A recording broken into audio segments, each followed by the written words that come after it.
오늘 안식일에도 준비된 말씀과 함께 은혜 받는 시간 되시기를 바랍니다. 오늘은 그리스도의 성육신이라는 놀라운 제목으로 짧은 소견이지만은 함께 말씀을 나눌까 합니다. 여러분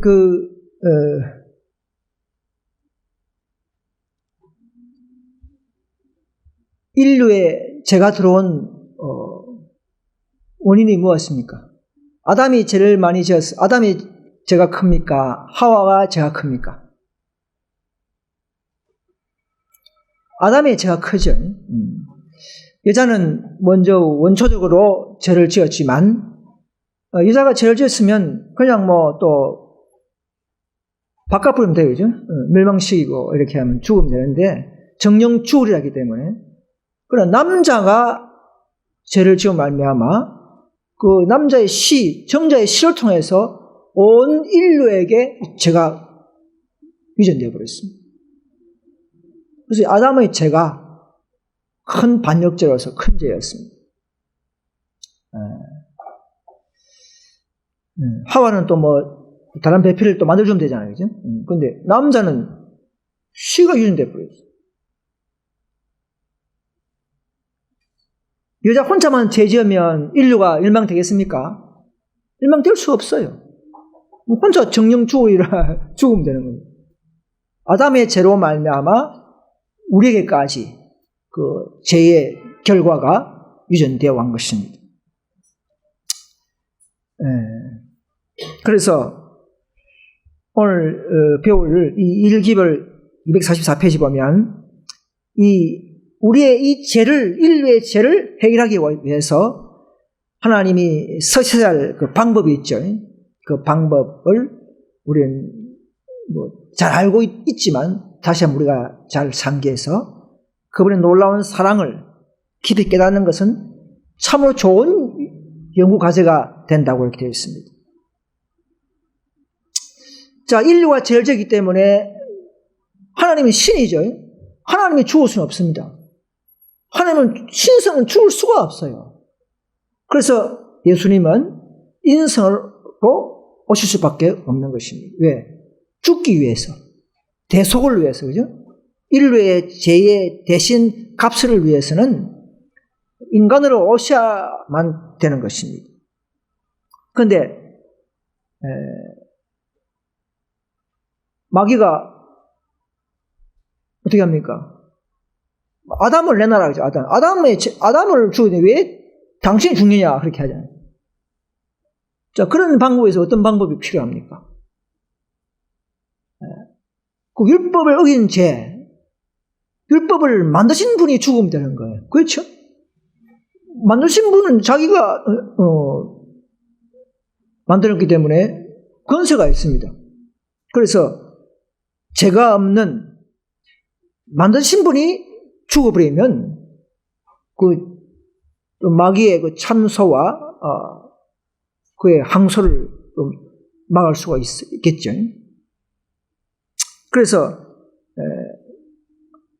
그 율법을 어긴 죄를 인간이 죽어야 하지만 만드신 분이 또 인간을 오셔서 그 율법을 어긴 죄에 대한 값으로 사망당하고 또 우리를 구원하기 위해서는 어떤 방법이 필요합니까? 예수님도 계명을 순종해야 됩니다. 시험받고 계명을 순종하면서 우리도 이제는 계명을 지킬 수 있도록 만드신 장치가 된 것입니다.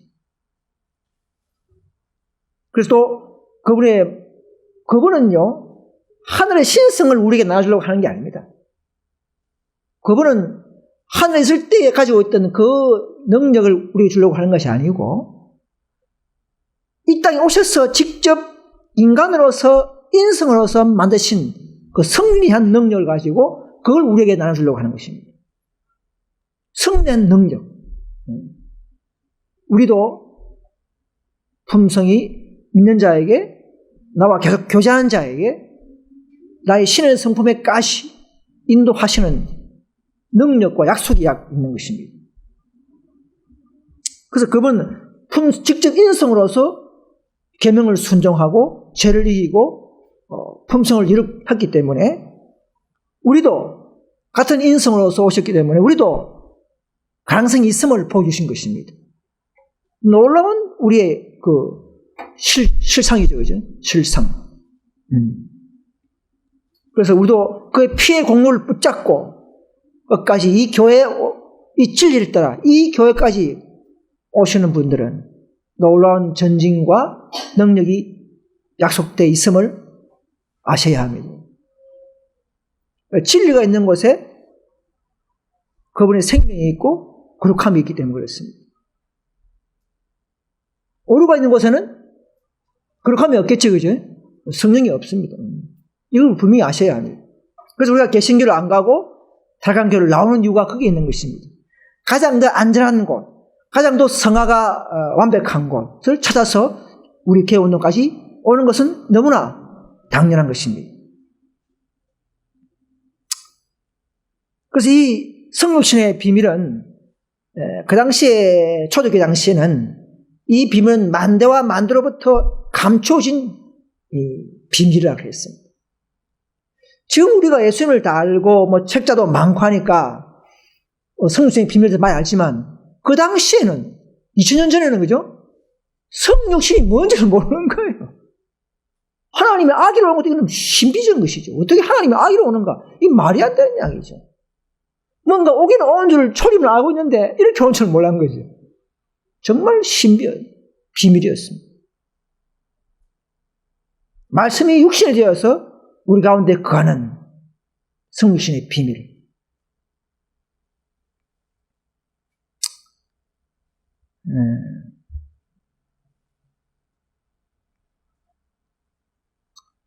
여러분, 성육신으로 오신 이유가 있죠. 제가 6가지를 제가 뽑아봤는데, 어제 저녁까지 제가 묵상하면서 뽑고 했는데, 첫째는 흠없고 완전한 제물이 되셔야 합니다. 속죄 제물은 이스라엘 백성들이 수천 년 전부터 흠없는 양을 잡아왔죠, 그죠? 잡아왔어. 예수님의 그 제물을 상징합니다. 예수님을 상징합니다. 그분의 순결한 희생의 피가 죄를 용서하기 때문에 특별히 그랬습니다. 흠 있는 짐승은 예수님의 표상이지 않아요. 그죠? 그래서 우리는 그 당시부터 수천 년 전부터 이스라엘 백성들은 표상으로서 점 없고 흠 없는 양들을 잡아왔습니다. 그래서 그분은 우리 육신의 죄를 없애기 위해서 오시는 것입니다. 죄까지 소멸시키는, 죄를 도말하기 위해서 오신 그분의 능력을 통하여 우리는 죄에서 도말을 받을 수가 있습니다. 그분의 피의 공로를 믿음을 말미암아 용서를 받음으로써 우리는 죄를 없애할 수가 있습니다.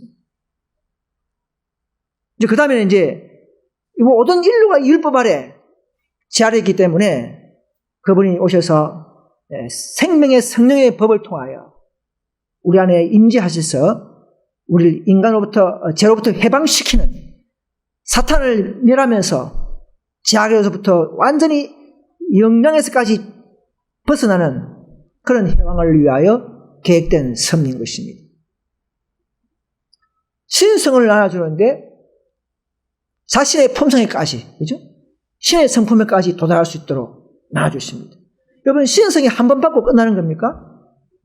성령도 풍성할 수가, 각자마다 성령의 양이 달라요. 1달란트, 2달란트, 5, 다 다르듯이 우리에게 임재하시는 성령의 분량은 다 다릅니다. 눈으로 보이지 않지만 다를 수가 있습니다.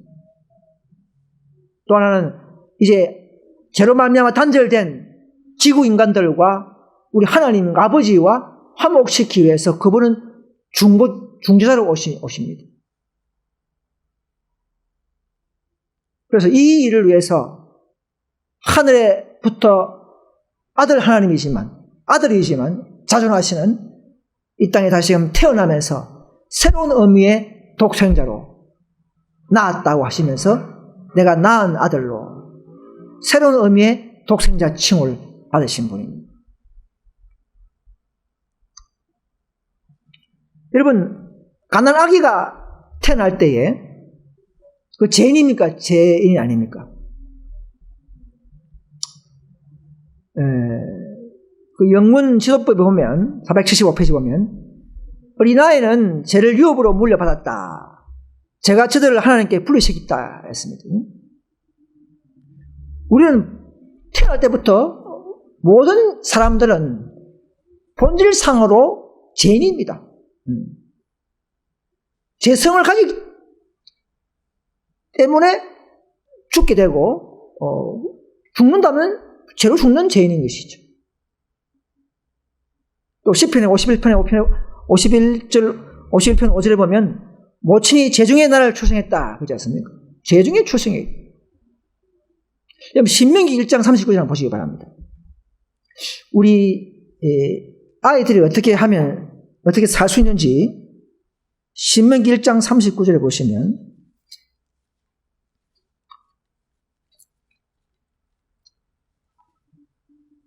또 너희가 파로 잡히리라 던 너희의 아이들과 당일의 선악을 긍정치 못했던 너희 자녀들 그들은 그리로 돌아갈 것이다. 내가 그 땅을 그들에게 주어 사막이 되게 하리라. 예. 그래서 믿는 이스라엘 자녀들, 의인들의 자녀들은 그죠? 아주 어린 나이들은 이 죄와 선을 분별 못하는 그런 나이들은 이제 자동적으로 공을 받는 것입니다. 그래서 하늘 가면 많은 가는 자녀들이 있다 이렇게 했어요. 보통은 13세 중 되면 그죠? 성인으로 분류하죠, 그죠? 13세 밑으로는 좀 그렇게 그런 14세 이후의 아이들은 이제 스스로 이제 판단을 해야 됩니다. 아버지의 그 은혜로 자기의 구원받는 게 아닙니다. 각자의 믿음으로 판단하고 선택하셔야 됩니다. 그래서 아이들은 죄된 본성을 다 타고나기 때문에 첫째 사망을 당하는 죄인은 맞지만 그래서 신분적인 죄인이에요. 신분적으로 죄의 결과를 다 타고나기 때문에. 여러분 죄 없는 아이가 있습니까? 그건 말이 안 되는 이야기예요. 그러나 자기 행위로 짓는 죄가 없기 때문에 도대체 사망을 당하는 정죄받는 죄는 아닙니다. 그래서 아마 잘 모르는 아이들은 첫째 사망이 다 당하고 둘째 부활에는 일어나지 않을 수가 있겠죠. 그죠? 자세한 건 저도 잘 모르지만은 둘째 사망에 일어나는 사람들은 좀 더 죄를 지은 자들, 자기의 죄를 알려주고 파노라마처럼 자기의 죄를 고백하게 해서 마지막 불태워서 지옥불에 빠지게 하는 이런 자들만 이렇게 부활시키는 것입니다.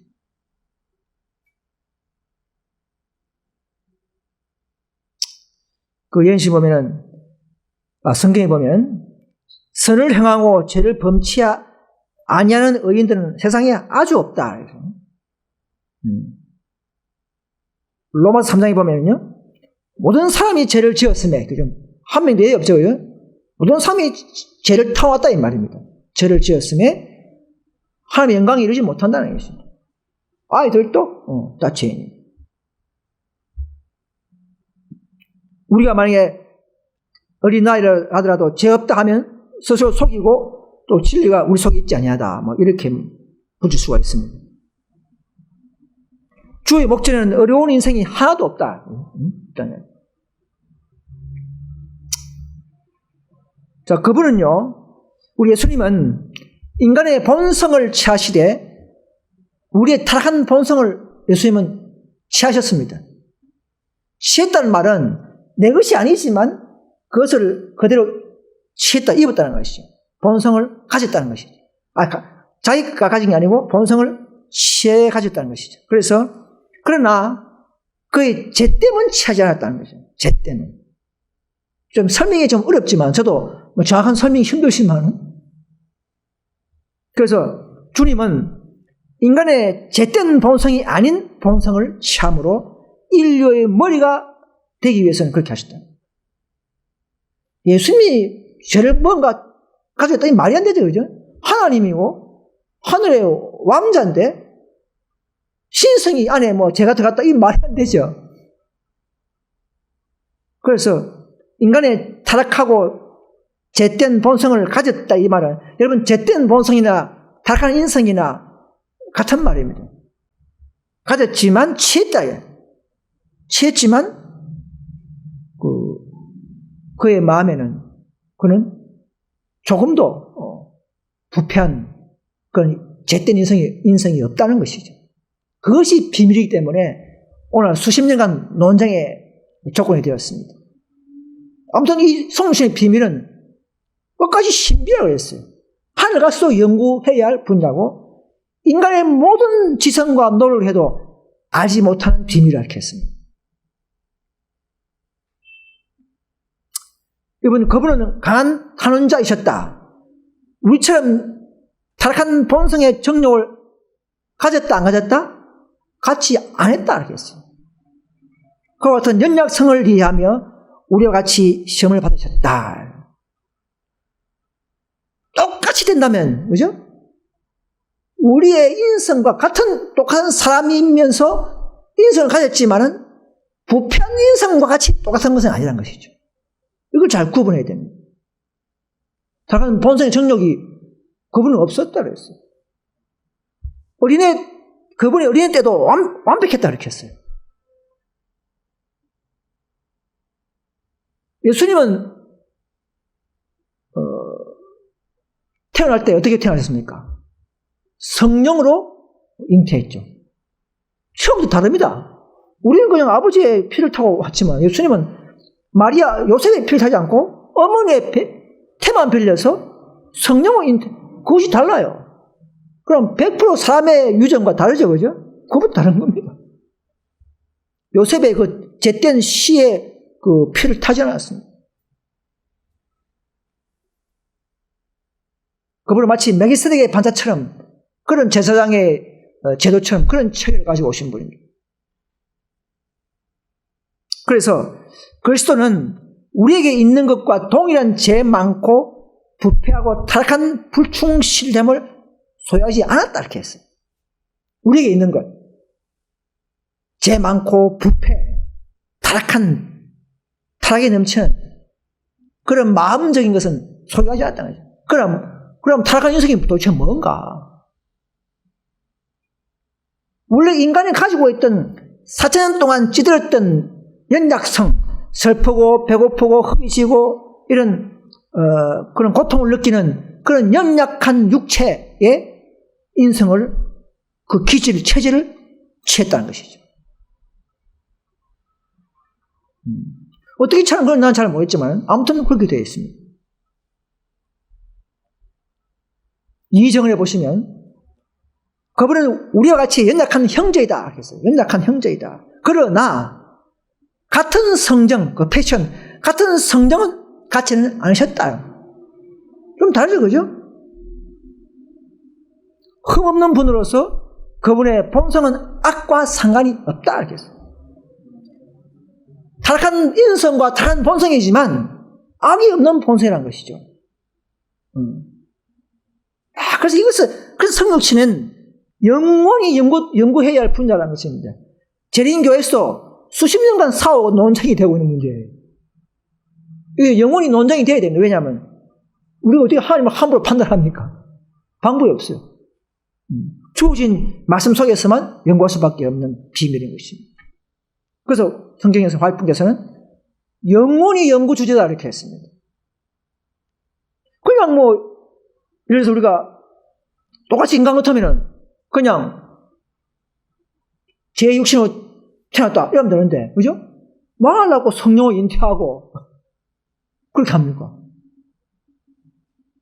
제6신의 모양으로 오셨다, 그죠? 그냥 제6신이 아니고 그분은 제6신의 모양으로 오신 분입니다. 모양으로. 그렇게 성경은 말하고 있는 것입니다.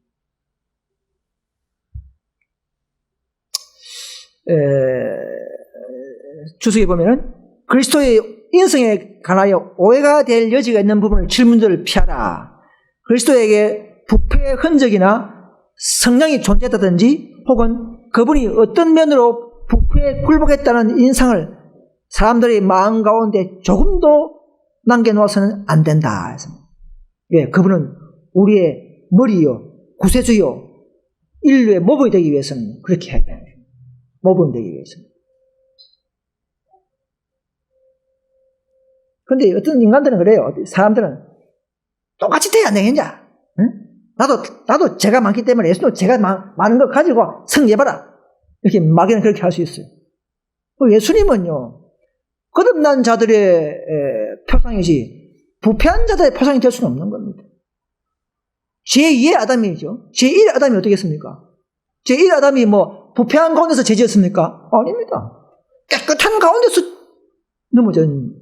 그리고 제2의 아담도 동일한 아담이 죄 없는 악한 성향이 없는 가운데서 유혹받고 죄를 지어서 온 인류에게 죄가 유전된 것처럼 제2 아담 예수님도 그분의 마음은 깨끗한 가운데서 시험을 받으면서 유혹을 이기면서 승리하면 그걸 믿음을 말미암아 모두 다 의인되는 것입니다. 다 제2의 아담으로서 모범을 보이시면 되는 것입니다. 굳이 뭐 똑같이 타락해서 승리하라 이렇게 할 필요 없는 거예요. 구속의 계획은 그런 것입니다. 구속의 계획만큼 그대로 하면 되는 것입니다. 자, 그래서 이 그림을 보면 예수님은 아담 타락 전 본성을 가진 것은 아닙니다. 분명히 아담 타락 후에 본성을 가진 것은 맞아요. 그러나 그렇다고 해서 죄가 있는 본성은 아니라는 것이죠. 아담 타락 후에 4,000년 동안 죄업자들은 그런 체질, 그런 연약성, 또 약점을 가진 본성이지만 그러나 무제한 육체적 연약성을 취했다는 것이죠. 그러나 죄의 성량은 없다는 것이죠. 그런 가운데 신성 위에 그런 연약성의 인성을 입으신 것입니다. 그분의 마음에는 두 본성이 있어요. 하나는 신성, 하나는 인성이 서로 딱 자신의 위치를 차지하면서 그러면서 또 하나 된 조화로운 본성을 가지고 있는 거예요. 야, 이게 비밀이에요. 설명을 못합니다, 인간들은. 그러나 어느 누구도 인성이 연약하거나 신성이 밀리거나 그런 게 없었어요. 동일하게 자기의 보존과 위치를 가지고 오셨다고 했어요. 그분은 하나님입니다. 인간이면서도 하나님이라는 것이죠.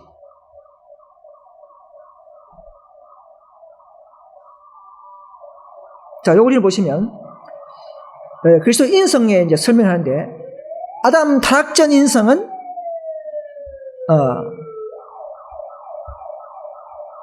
죄의 악한 성량, 죄의 어쩜 하도 없는 깨끗한 인성입니다. 인성입니다. 그런데 인간이 이제 죄를 지어 말미암아 지금은 어떻습니까? 시커멓죠, 그죠? 네, 시커멓습니다. 우리의 마음도 시커멓습니다. 네, 마음도 시커멓죠. 재성을 가지고 있어요. 원죄론이 아니고 죄의 결과를 타고난 인간들이 되었습니다. 원죄가 아닙니다. 원죄를 말미암는 죄의 결과를 모든 인간들은 가지고 유전되어 온 것입니다. 그래서 우리는 선천적으로 불순종의 성향을 타고납니다. 모든 아이까지도 모든 다. 그래서 우리는 죄의 결과로 말미암아 우리는 다 늙고 병들고 죽게 되어 있는 것입니다. 이것을 해결하기 위해서 우리 예수님께서는 똑같이 우리 인류가 죄졌기 때문에 천사가 죄지면 그걸 하지 않겠죠. 인류가 죄졌기 때문에 인류에 걸맞는 방법으로 오신 방법이 죄 있는 육신의 모양으로 와서 타락한 육체적 연약성과 약점을 가지고 온 인성, 그러나 마음에는 오점이나 악한 성향이 조금도 없는 분으로 소개되고 있습니다. 그런데 그분을 보면 마음에, 그죠? 신성도 있고 인성도 있어요. 신성은 죽지 않습니다, 여러분. 여러분, 십자가에 죽으신 분은 그리스도의 인성이 죽은 것이지, 신성은 죽을 수가 없습니다. 인성으로 죽고, 인성으로 부활하셨습니다. 그러나 그 인성은 성령을 통하여 아버지가 매일 아버지를 신뢰하면서 하늘 보좌를 붙잡으면서 승리했던 우리가 똑같은 그런 생애를 사신 분입니다.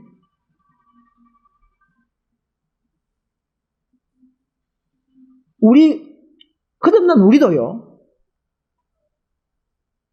우리도 희망이 없겠지만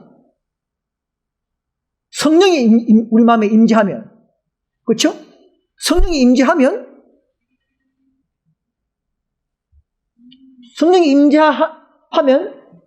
우리는 생명이 있죠, 그죠? 생명이 있는 자는 공을 받는 것입니다. 그러니까 요 모습이나 같은 거예요. 예수님이 인성을 가지고 성령을 의지하면서 승리한 것이나 완전히 그 신성이 돌아버리면 우리도 승리할 수 있는 것이죠. 자, 그래서 그 말이 어딨냐면 요한일서 보시기 바랍니다. 3장인가요? 참 어려운 말이었는데 이게 참 설명하기 힘든 구절이에요. 요한일서 3장 한번 봅시다. 3장 6절에 요한일서 3장 6절에 보시면, 그 안에 거하는 자마다 범죄하지 아니하니 범죄하는 자마다 그를 보지도 못하였고 그를 알지도 못하였니라, 이렇게 했습니다. 이것은 뭐냐면 예수 안에 거한다는 뭡니까? 우리의 타락한 인성에 신성이 연합되는 걸 말합니다. 이렇게 신성이 연합이 지속되고 완전히 연합 붙잡고 있는 그 상태에서는 범죄할 수가 없다는 것이죠. 그럼 우리가 왜 범죄합니까? 우리 매일 붙잡지 못하니까 그런 거예요. 그죠? 범사에 매일 기도하고 이렇게 하면 우리도 될 수 있지만, 아무튼 우리의 믿음으로 신성이 연합되는 사람에게는, 끊임없이 되는 사람에게는 범죄할 수 없다는 약속과 그 허락이 되어 있는 것입니다. 그분의 능력을 그런 것입니다.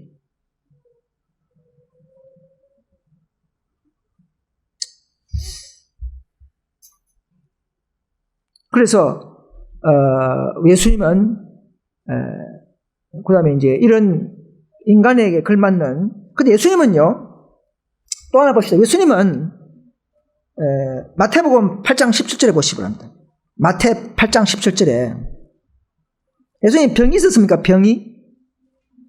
예수님 병 걸린 사람 아닙니다. 일체 병을 안 걸렸어요. 8장 17절에 보시면, 근데 그분은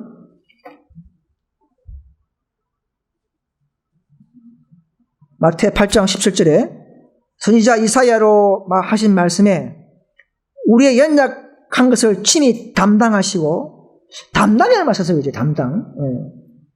병을 뭡니까? 병이 있다 했습니까? 그냥 짊어졌다. 이 취했다와 같은 그런 뜻인데, 모든 그분의 우리의 타락한 그 체질, 연약한 체질을 짊어지신 분이에요. 그 타락한 인생을 그렇게 말할 수 있는 것입니다. 짊어졌다는 말을 쓰신 겁니다.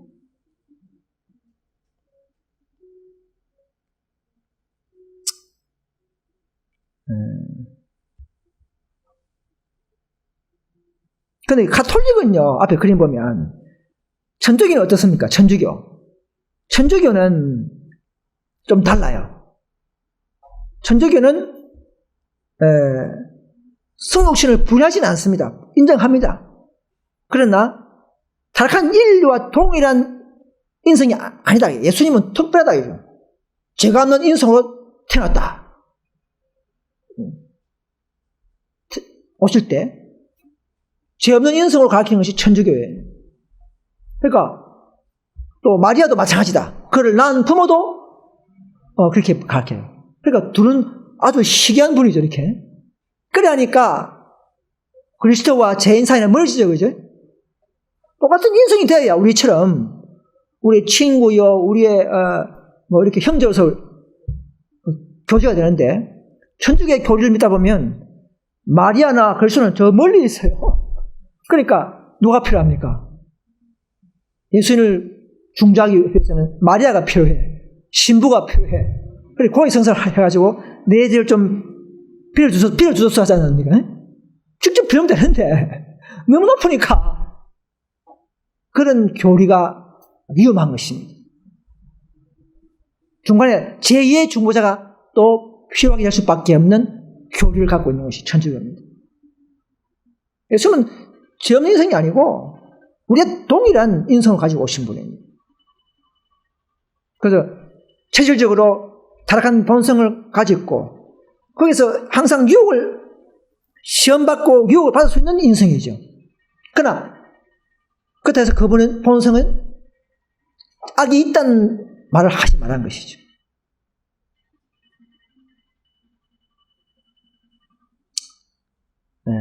여기 또 그림을 보시면 우리 재림교회 안에 신학적 논쟁의 결과가 있습니다. 논쟁과 결과가 있습니다.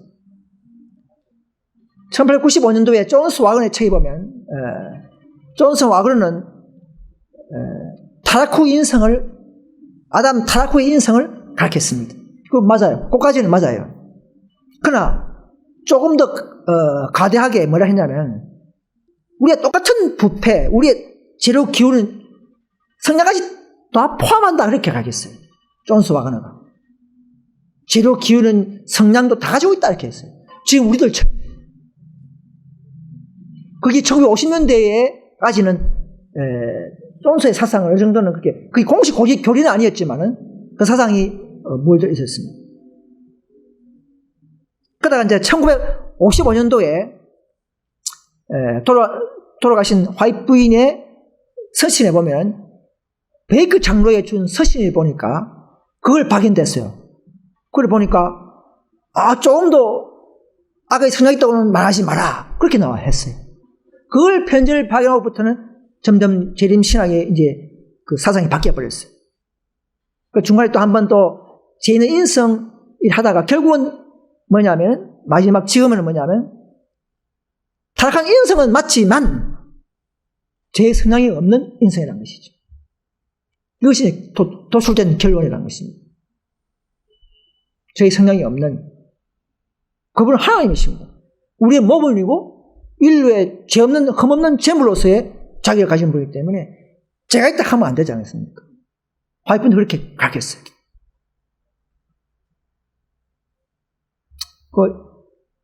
전해보면 그리스도의 성육체는 지금까지도 신비요 앞으로도 신비로 남아있을 것이다. 근본적으로 그리스도를 전혀 우리와 똑같은 인간으로 만달에 버리지 못하도록 모든 사람에게 경고하라 그렇게 했습니다. 좀 헷갈리죠, 그죠? 우리가 똑같게 했다가 다른 인생을 가졌다가 또 한편 또 죄 없다 했다가 이게 헷갈리니까 막 논쟁이 되는 수밖에 없습니다. 그래서 우리가 더 깊이 저도 기도하고 연구하고 많은 책을 많이 보고 종합했지만 그래서 그런 것입니다. 그래서 화이트 책에 또 보면 조심하라.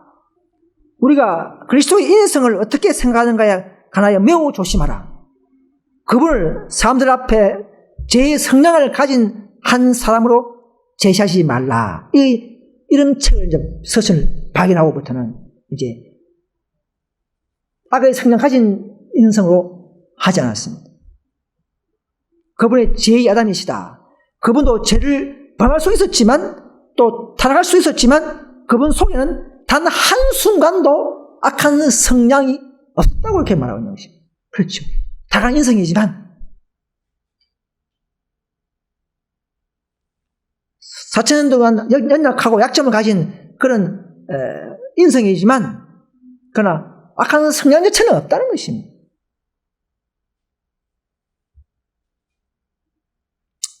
활주석에 보면 인성은 신성을 대신한 것도 아니었고 신성도 인성을 대신하지 않았다.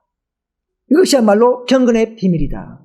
신성과 인성이 그리스도 안에서 아주 밀접하게 그리고 나눌 수가 없는 하나가 되었지만 그 양성은 확연히 구별되는 개별성을 갖고 있다. 신성에서 딱 두 개가 같이 딱 개별성 존재합니다. 그러나 하나가 돼야 돼요. 조화롭게 해야 된다. 그리스도께서는 비록 자신을 낮추사 사람이 되셨지만은 여전히 그는 삼위 하나님 중에 한 분이다. 이 땅에 있으면서도 인성을 오셨지만 그는 하나님이 아니셨죠. 하나님 마음속에 제가 있다고 했습니까? 그건 말이 안 됩니다. 신성 자체는 죄와 관계없는 분입니다. 그래서 이런 말을 하는 거예요. 그리스도 안에는 두 본성이 한 인격 안에 신비하게 섞여져 있었다. 신성은 인성으로 옷 입혔다. 신성 위에 인성을 옷 입은 것이지 인성 위에 신성 입은 거 아니에요. 그죠? 옷을 입혔다는 것입니다. 그가 인성의 옷으로 그의 신성을 가렸을 때에 그는 그의 신성과 분리되지 않았다. 신성은 인성을 위하여 조화되지 않았다. 신성이 같이 있지만 조화되지 않았다는 거죠. 그래서 예수님은요, 자기가 시험 받을 때는 철저하게 인성 가지고만 시험 받았어요. 아니, 신성을 사용하면 우리의 구속은 끝나버립니다. 실패가 되어버립니다. 그럼 하나님이 아닙니까? 신성을 썼어요. 어떤데? 바리새인들을 한 번씩 경고할 때는 신성을 팍 보였어요. 포도주를 물로 만들어버리고, 포도주 물로 만들어버리고, 가나의 잔치에 만들어버리고, 막 폭풍을 뭉쳐버리고, 자기 인성을, 자기 개인의 시험 관계 없는 일에는 신성이 번쩍였어요. 번개처럼 팍 나타나요. 조금도 신성을 좌대지 않았습니다. 우리 마음속에. 그게 구속의 경륜이에요. 우리 아담이 넘어진 그 자리에서 계명을 복종하고 순종하고 승리하면 되는 것입니다. 그런데 많은 인간들은 똑같이 부패라. 그래 승리해봐라. 이렇게 하는 그는 구속의 경륜이 그런 게 아닙니다. 제2 아담으로만 오셔서 혈육으로 오셔서 타락한 인생을 오셔서 죄를 유혹에 이기고 승리하면 되는 것이죠.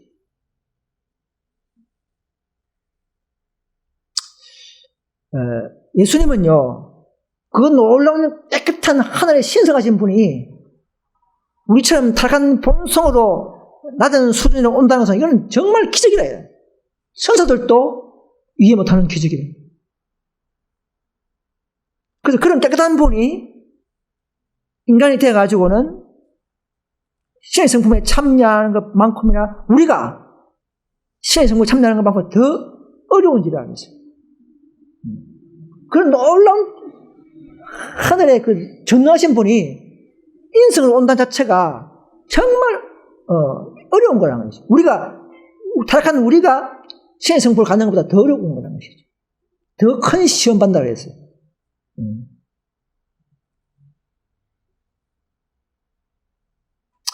그래서 인성은 우리 것과 같았으며 그분에게 고통은 더욱 예민하게 느껴졌다. 왜냐하면 그분의 영적 본성은 죄로 물든 데가 없었다. 영적 본성. 육체적 본성은 4,000년 동안 찢어진 죄의 체질을 가져오신 분. 그러니까 영적 본성은 죄로 물든 죄가 없다. 주님은 우리의 죄된 본성이 아닌 본성을 취했다는 것이죠. 다한 인성을 취했지만은 죄된 본성이 아닌 그 본성을 취했다. 그래야만이 인류의 머리로서 위치를 우리 희망이 없어질 법 없습니까? 만약 예수님이 똑같은 우리 타락한 인성이다. 그럼 우리 희망이 없어져 버려요. 그죠? 한편으로는 목표감이 없어져 버려요. 그래서 우리는 그분의 가장 아름다운 신성의 품성의 목표를 보여주기 위해서 그런 악의 성향이 없는 본성을 유지하면서 가져오신 분입니다. 이 가지의 목적이 있는 것이죠. 목적이 있는 것입니다. 그분은 연약함에 있어서 형제지만 정욕 같은 것은 통하지 않았다는. 아까 이야기했죠. 그래서 인성은 우리들의 인성과 같이만 그런 아까 같은 이야기죠. 고통을 더욱 예민하게 느꼈다. 이는 그의 영성이 죄의 때가 하나도 묻어있지 않았기 때문이다. 그러므로 고통을 제하려는 마음은 사람들이 경험할 수 있는 것보다 훨씬 더 강하였다.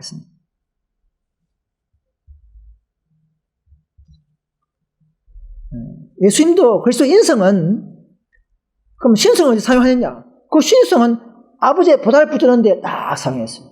인성은 죄를 이기고 성령에 의지하면서 성령을 의지하는 인성으로 사용하시더니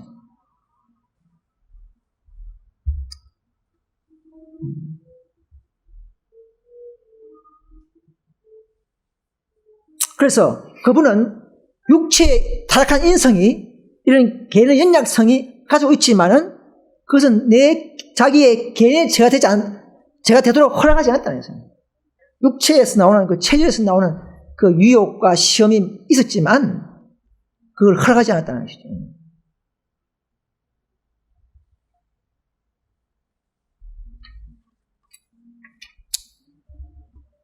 그래서 그분은 취하신 것은 타락한 인간 본성이지만은 그러나 신성과 항상 연합되면서 그분은 죄에 굴복하지 않았고 죄 없는 본성을 유지한 것이죠. 타락한 본성이었지만 신성으로 연합하면서 타락한 죄 없는 본성을 유지해 나갔다는 것이죠. 그분은 또 다시 말하지만 죄를 집어주신 분이지 죄를 가지신 분이 아니라는 거죠.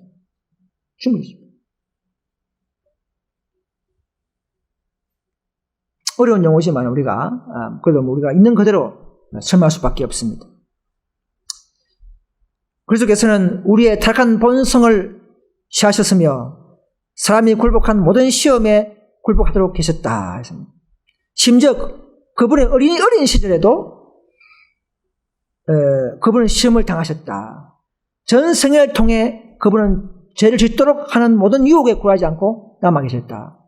젊은 시절에 그분은 잘못된 행동으로 이끌려고 하는 교제에 취하면 요즘도 어릴 때에 막 유혹이 오면 어떻게 했다고요? 노래를 막 불렀어요. 달콤한 노래를 막 찬미를 막 우리가 부르듯이 부르는 것이죠. 그래서 그들은 제일 먼저 그분과 함께 노래 부르는 것을 알게 되었다. 그들은 그분의 정신을 알게 되었으며 그래서 사탄은 대적은 실패하고 말았다. 나의 친구들이여, 그리스도는 만인 중에 가장 으뜸이 되는 분이시다. 여호와의 이름을 찬양하자. 우리도 유혹이 있으면 우리가 또 말씀을 보고 또 잊어버리고 그 장소를 떠나버리고 또 노래를 부르는 이런 일이 그렇게 필요한 것입니다. 악이 없어야 우리의 으뜸이지 않습니까? 또 악이 있다 합시다. 그 무슨 어떠입니까, 그게? 그죠? 그렇게 하면. 아니요. 그렇게 가르치는, 아마 생애빛이 그렇게 가르치는 것이 같아요. 그렇게 가르치죠? 뭔가 그것이, 우리가 볼 때는 합리적인 것이 보이지만, 구속의 경륜의 그 방법은 그런 것은 아니다. 그분은 다양한, 십자가도 오죠? 목적도, 그냥 우리를 구원하기 위한 대속, 이것만 아니고, 어떤 게 있습니까? 율법의 불변성을 증거하기 위해서, 온 우주의 그분의 거룩성과 사탄의 그 죄를 드러내기 위해서 이런 많은 목적이 있죠, 그죠? 마찬가지입니다. 성령신도 마찬가지예요. 무조건 재성이라는 그것만 아니고 그분의 구세주에서의 모본 완전한 재물, 인류의 머리에 댈 수밖에 없는 그런 원칙이기 때문에 그렇게 하신 것입니다.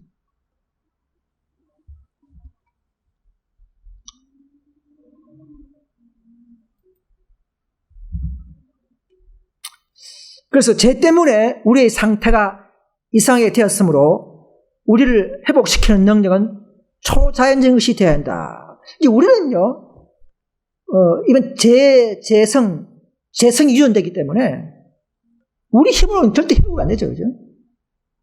율법도 그렇고 하지만 율법 자체가 우리를 그렇게 해주는 건 아니기 때문에 우리는 초자연적인 능력이 밖으로부터 성령이죠. 들어와야 됩니다. 우리가 뭐 명상, 뭐 요가, 뭐 이게 전부 다 엉터리예요. 예? 전부 다 세상에 사는 방법, 전부 다 그는 자신을 지혜에서 해결하지 못하는 방법, 인간적인 방법들입니다. 오직 우리가 예수 믿음으로 회개할 때에 예로부터 들어오는 그분의 은혜가 우리를 치료하고 우리를 지었게 만들고 하나님 갈 수 있는 자기를 얻게 되는 것입니다. 이것이 기독교의 종교죠. 기독교의 방법이죠. 그죠? 이렇게 가르치는 종교가 있습니까? 뭐 불교나 뭐 어느 교도 그렇게 가르치지 않습니다. 오직 그리스도 안에 있는 하나님의 능력이 우리가 십자가에 못 박힌 분의 보혈을 믿고 그분을 통해서 그 능력이 우리한테 임해야 되는 것입니다. 그래서 그것이 거듭남이에요. 그런 거듭남 없는 우리의 천국 가는 사람 한 명도 없습니다. 제 정결함을 받는 이런 노선들을 우리는 가장 가치 있게 느껴야 합니다. 우리의 세차선사 기별의 지식도 중요하지만 그 지식보다 더 앞선 것이 뭐냐면, 근본적인 것이 뭐냐면 우리의 생애에 은혜를 만미암는 우리의 평화, 그리스도의 품성이 나와 함께 할 때 일어나는 그 능력, 겸손, 온유 이런 것들이 가장 가치 있게 느끼는 교회가 되어야 합니다. 그걸 가장 우선으로 높이는 그런 우리 교회가 응속되기를 바랍니다. 어떤 직책이나 뭐 직분 가지고 뭐 하려고 하는 게 아니고, 그보다 더 가치 있는 것은 그리스도와 함께하는 생애, 동력자의 역할, 성령이 있는, 그래서 오순절 때 되었습니까? 그죠? 그야말로 성령과 함께하는 자들이었습니다. 그들이 목사, 전사, 장로, 집사 있습니까? 그때는 그런 게 필요 없었죠. 모두 다 하나님의 동력자냐 아니냐, 성령이 있냐 없냐, 너희들이 받냐 안 받느냐, 그런 문제예요. 네? 그래서 끝나버려요. 빌립이 직접 집 사지만 구스내시를 치내줬죠. 그죠? 10년. 집 사지만 치내줘버려요. 성령이 있는 자가 하나님 동력자이기 때문에 성령이 있는 분이 하는 거예요. 지금은 목사가 뭐 중이 안 주는 그런 체를 하지만, 그것도 그렇게. 그런 아주 새로운 체계와 새로운 어떤 변화가 이 교회에서부터 일어날 것입니다. 지금은 우리가 체계대로 해야 돼요. 지금은 그래도 원칙에 의해서 어쩔 수 없습니다. 해야 됩니다. 그때는 하나님 인간의 방법을 하지 않고 인간의 방법으로, 초월한 방법으로 이 지구를 운영하기 때문에 그렇게 되는 것입니다.